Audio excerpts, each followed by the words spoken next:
नोटबंदी पर आज लोकसभा और राज्यसभा में काफी हंगामा हुआ है। हंगामे के बाद दोनों ही सदनों की कार्रवाई को कल तक के लिए स्थगित कर दिया गया।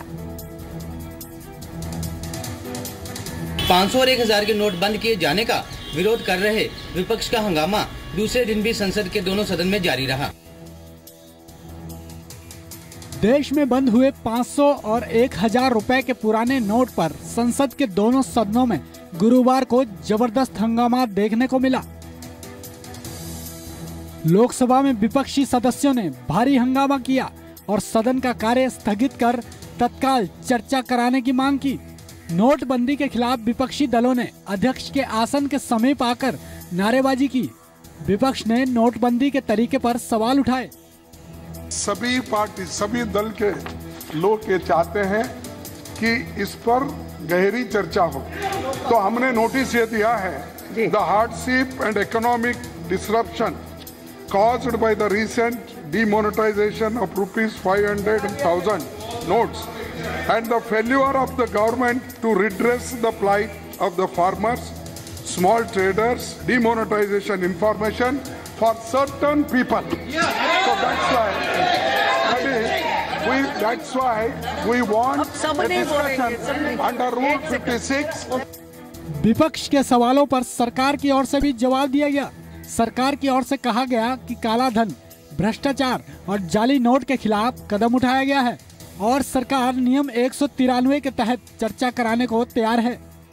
कैसे पूरा देश की जनता मोदी जी के इस निर्णय के साथ है, ये सारे चीज हम चर्चा करने के लिए तैयार है। लेकिन हमारा इतना ही आग्रह होगा 193 के तहत, रूल 193 के तहत हम चर्चा करने के लिए तैयार है। सरकार नियम 193 के तहत चर्चा कराने की बात कहती रही और विपक्ष कार्य स्थगित कर चर्चा और पीएम की ओर से जवाब दिए जाने पर अड़ा रहा। इस पर वित्त मंत्री ने कहा कि सरकार सामूहिक निर्णय लेती है कि कौन सरकार का प्रतिनिधित्व करेगा। सरकार एक अपनी सामूहिक निर्णय लेती है कि कौन सरकार का प्रतिनिधित्व करेगा। आवश्यकता होगी कोई भी कर सकता है। सरकार का निर्णय है कि मैं डिबेट का जवाब दूंगा और सरकार का ये अधिकार है ये तय करना कि कौन इस डिबेट का जवाब देगा। उधर अरुण जेटली की ओर से ये भी साफ कर दिया गया कि 1000 रुपए का नया नोट लाने का सरकार का अभी कोई प्लान नहीं है। साथ ही जेटली ने कहा कि देश में अब कोई पैनिक नहीं है। 22,000 से ज्यादा एटीएम को अपग्रेड कर दिया गया है।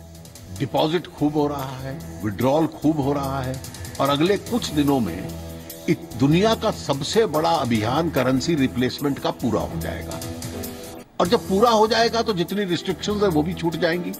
एटीएम्स का रिकैलिब्रेशन भी बहुत तेजी से चल रहा है। लगभग 22,500 एटीएम एक दिन में ठीक कर देना, ये भी बैंक्स की क्षमता है। इससे पहले कल भी राज्यसभा में नोट बैन के मुद्दे पर बहस हुई थी। विपक्ष जेपीसी के गठन पर अड़ा हुआ है। ब्यूरो रिपोर्ट के साथ मनीष शर्मा, जी मीडिया।